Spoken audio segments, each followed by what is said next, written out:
that was identifiable, and dropper agent exclamation point 1.14213 is what was discovered to be the onset of the payload. And then there's also a Boolean check that's run through. Wow, okay, so the Windows Defender, once it gets like access to the Windows Defender and moves around, it then does a Boolean check for a debugger mode to switch it on and off, which is so cool.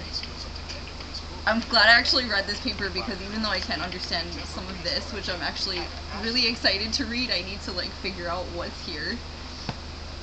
But it says the Boolean check for the IS debugger present, it checks for the void of that queue, and then it goes into an unsigned initialization at the 8-bit level, which is like the binary level for the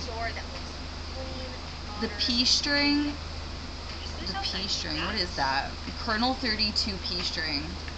For the get kernel 32 DLL string. So it actually like picks out the DLL string that gets the binary that boots into the kernel, and then writes it off as like unsigned, I guess, and then unsigns the other initialization 8-bit IS debugger at the lower level.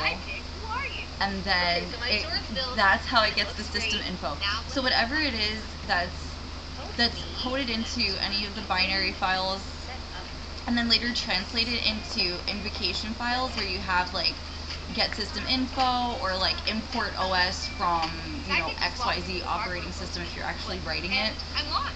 It does something to trigger a debugging mode to then get the system info in the form of a string and pull it from the system commands that are written into the kernel level. So the kernel level system commands are written a little bit differently than other stuff that would be parsed on a higher level.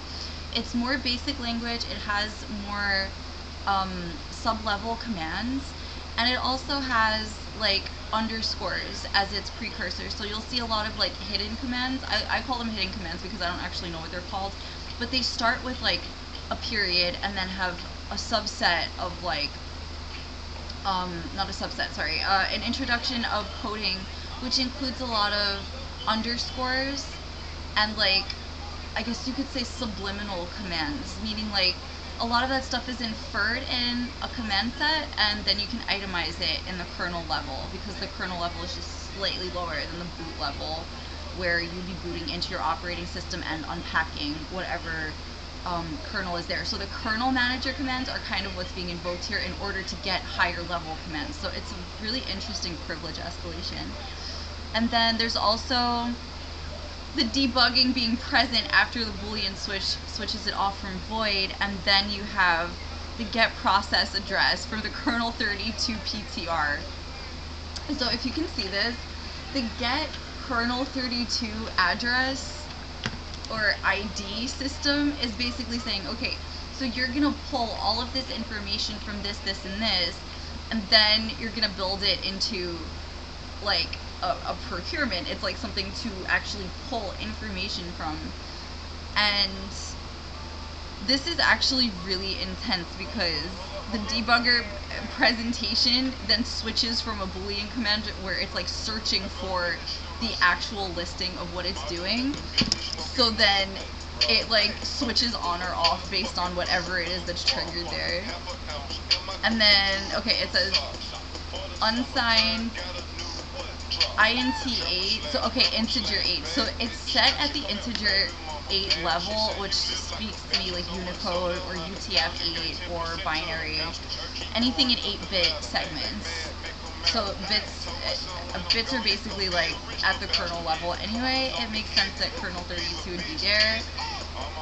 And then as we like skip down through the paper, there's also a pget system info and get process address kernel 32 call for the PTR.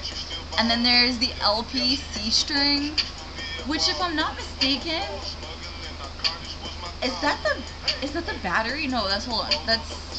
I don't know if that's the battery level, like literally, because I know CMOS is one battery, but then the LPC string gives me like board level. And then there's like P string again, so sysinfo. And my guess